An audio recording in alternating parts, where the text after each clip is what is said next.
So we've all been working hard and we need a way to let these muscles get some relief from all this hard work. So I have a love of foam rolling.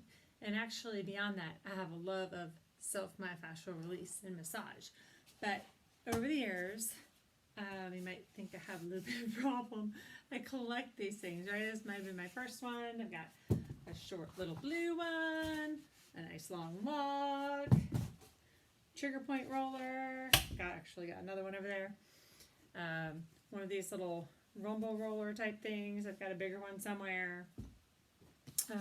My Rollga, which is my favorite. I actually have a couple of these. A stick, right?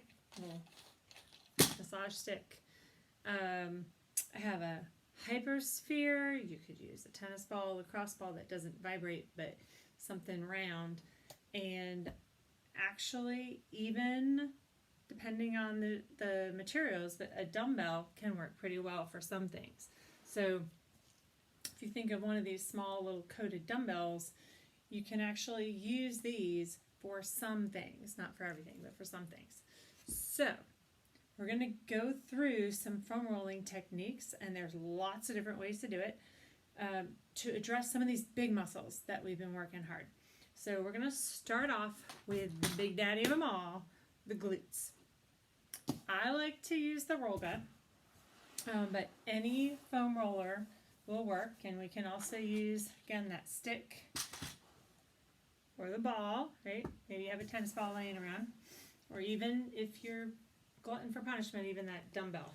All right, so I'm just gonna lean and kind of try to get the pressure of that roller into that almost like corner of your butt cheek, that side glute. So not right on the bone. That's important to get off of the bone, which is actually why I like that Rollga, because it has that groove in there, right? But trigger point is another awesome roller. It has some of these little bumpies in there too. And again, you can use your traditional log style roller as well. And you can start by rolling a little if you want to. Used to be, we started out, we always just rolled. What we're looking for here really is to find that tender spot. Where is the point where it's like, ooh, that's something, right? And if you had a massage therapist working on you, they would start maybe working on that spot. So we want to find that spot and stay there. It's important that there's not any like nerve pain shooting down your leg. We do not want to be sitting on a nerve. But just that point where that muscle is a little tender, right? Find that spot, comfortably uncomfortable, so to speak. And we can start moving that leg around. We want to show that muscle that it does not need to be on right now, right? That muscle does not need to be compressing that joint and locked up and tight. It just needs to start to release, which means stop contracting. We're not working right now. So a little bit of movement can help that. And you can just sit there. It takes anywhere from 20 seconds up to about 90 seconds for that muscle to release. At that point, if you get to 90 seconds and nothing's changed, give up. Move on, right? You're going to want to get that other side, and again, you're rolling up and down. Find the spot and then kind of hang there, and then open and close. That movement really makes a difference in helping to free that up. It reminds that muscle that it should not be on, right? If you can move that leg, then you've at least got some motion happening at that joint, so it can't be completely locked up. All right, so take as much time as you need with that. Next, we'll do the hamstrings. These can be tricky, so it can help if you're really tight in those hamstrings. It can actually help to do this seated up on a chair. I don't have a chair down here, right, in the right height at least, but I do have a step, so I'm just going to use that step for a second. And I'm going to switch rollers just in the entrance of showing different things. So here's my log, but it could be any of these rollers again. I'm going to sit on top of it, and I'm putting my sit bones, those little knobs that are actually the bottom of your pelvis, behind the roller. I'm leaning forward a little bit so my weight is over my hamstrings. And again, I'm gonna hold maybe at the bottom of that chair and roll back and forth. If you're more flexible, you can absolutely do this right on the ground. But especially, I know my boys are so tight in their hips and they have to do this on a chair. Absolutely. Right, and I could even do one side at a time here if I'm low to the ground, might help to use that other foot to move you back and forth. Right, and then the other side, back and forth. All right, so again, you can find a spot and kind of roll around on it. I'm going to come down off of that step and use the Rollga and show you there. So in the Rollga with those grooves, I can move around a little bit like that. And then that's going to get these little knobs here and here to get into the muscles on the back of that hamstring. So the bone goes down the middle, but you've got these bellies of that hamstring on either side, and it really gets in there pretty well. Stick, right? I could use a stick and just roll up and down. If you find a spot, you can stay there and work it a little bit that way. But even just rolling is going to be helpful. All right, so now on to the front of the thighs, to the quads. Right now we're just rolling. We'll stretch in a minute, maybe in a different video. But I'm going to switch rollers here again. Again, my favorite, still the Rollga, because these grooves help so much so that I'm not just pushing the muscles against the bone, right? I'm actually giving some separation because these are 4 different muscles in the quadriceps. But I can use any roller. So I'm going to choose to do one leg at a time here and put the roller right under that thigh. My right leg is straight. I'm just resting on the roller. I'm rolling up and back. I can show you a little side view here. Okay, just up and back. I'm going to find a spot in there. I'm just going to pause. Maybe rock side to side. Maybe even do a little bit of movement. And just try to rest until it lets go. What it feels like when that muscle lets go is that point of tenderness dissipates. It goes away.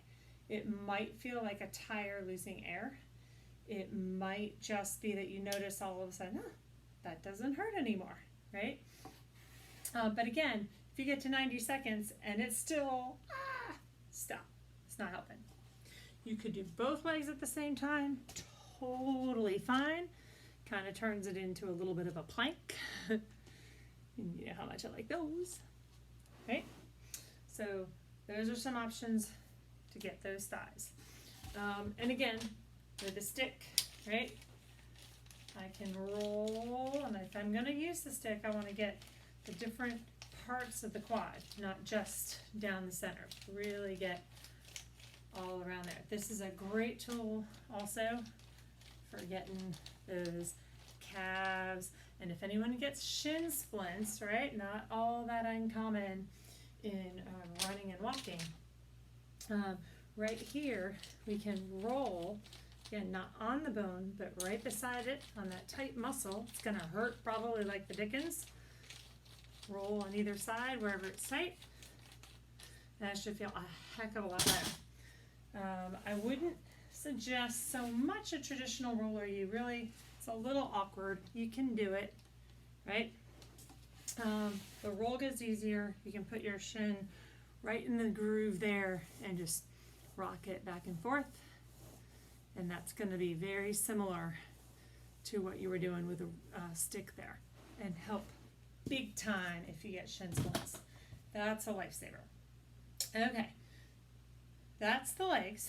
We also want to get the back. So we want to get along the back ribs.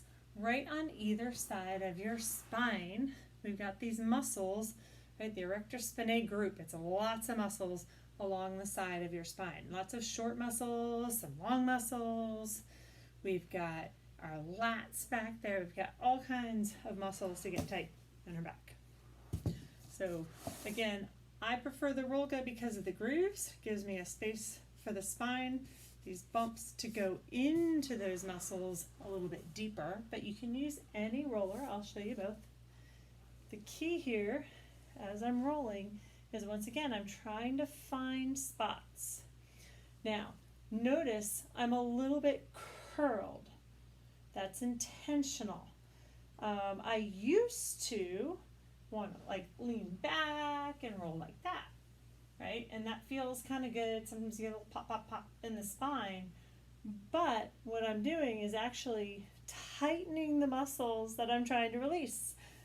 It does not work as well. It still feels pretty good. Nothing wrong with it if it's comfortable to you, but it's going to release those muscles, meaning stop them from contracting a little bit better if we are curled as opposed to shortening those same muscles, right? So being in a little bit of a curl and rolling up and back right along those ribs is going to be good. So again, if I was on my traditional roller, same thing. Now, depending on the firmness of your roller, if you start to feel it right on your spine, remember that Rollga had that groove there, instead of running right down the middle, I just give it a little bit of a tilt. Right, I'm just tilting my body slightly to the side, and I can do the same thing the other direction, just to take the pressure off the spine. All right, so now on to the lats. For the lats, I can use the stick, right? And I'm just holding it behind me and running up and down and both sides. Okay, or I can use a traditional roller. This doesn't feel that great, gotta fess up. So these muscles tend to get tight for sure. Remember, they're right along the side back of your ribs. They go all the way, kind of attach in the center towards your spine, and they come all the way up actually underneath and tuck into that shoulder. So rolling up and down on that muscle is also right on those ribs, right? So it doesn't feel fabulous, but it's very effective, right? So you can do that up and down and find a spot. You may be too tender to actually literally roll, in which case just kind of find a spot, hang out, right? And then you can find another spot and hang out. It's a real long muscle, so think maybe 3 different places. And again, we're going to do the other side now. I like the lats on the roller because of that groove. So if you are using a Rollga, you're going to position your ribs kind of right in that groove so that you lean back and it's the bump going right into the lat muscle. And again, I can roll up and down, or I can just kind of find a spot and hang out. Ideally, we can move this arm around. May or may not happen, right? But if you can, just a little bit of movement reminds that muscle, hey, let go of my arm. All right. So again, that 20 to 90 seconds. On the front, we need to get at the pecs, and in particular, this deep muscle that lies under pec major, which is pec minor. That muscle is an accessory muscle in breathing. When we have a shallow breath, which most of us do, and we're kind of flared up in the ribs, and that muscle stays tight all the time. It never actually gets to lengthen and drop the ribs back down. The pec minor muscle attaches along your ribs, kind of the upper part of your rib cage there, and into the shoulder. So it pulls your shoulder forward and your ribs up. So if that muscle is tight, when we go thinking, oh, I need to pull my shoulders back because they're forward, we do that, but that muscle's tight, it hikes the ribs. So we end up in this battle of tighten the back, ribs hiked, or shoulder forward. So we really do want to try to get that muscle to let go, because it does help with breathing If we're breathing shallow, it's something you really got to address all the time because it is always overworking nonstop, even when you're asleep. So if we can address this and get after it, get it to release, start breathing better, that's the real ticket to getting those to release. So I'm going to use the Rollga, right? And then I'm going to show you on your lacrosse ball, tennis ball, whatever. But I'm going to place this round part of the ball right on that spot. And if you feel with your fingers around, poke around, you'll find a tender spot there if you start working away. And it's right in there, right? And just lay that on your ball or your roller. A regular roller will work okay. Anything round is going to be a little bit better. My knees are kind of folded under me so that my whole body weight is not on that roller, right? And then I can either lay my head all the way down or support it. Just stack my fists up, and then my head can rest a little bit more. Just depends on how much pressure you want. While you're in this position, think of breathing into the back ribs.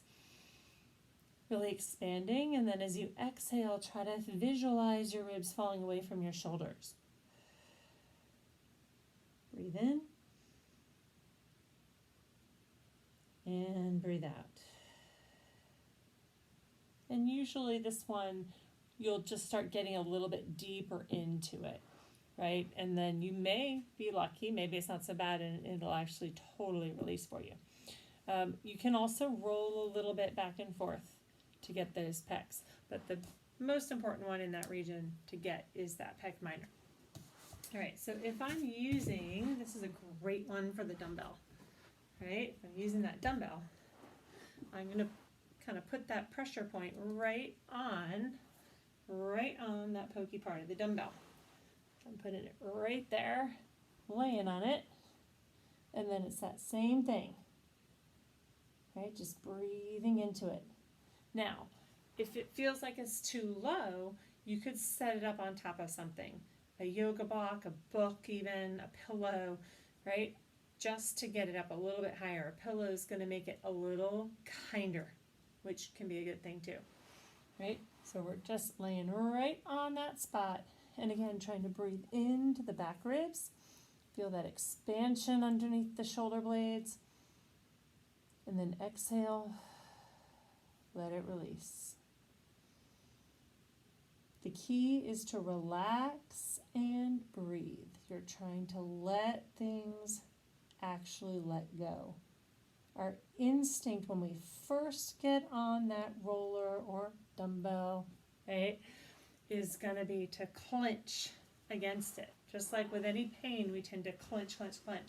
So we need to breathe and try to release that and stop fighting. When you stop fighting, that muscle will actually start to truly release and let go. All right. That's the extent of the actual foam rolling we're going to do today. There's more you can do. So I'm going to go ahead and stop this video, and we'll talk about stretching in the next one.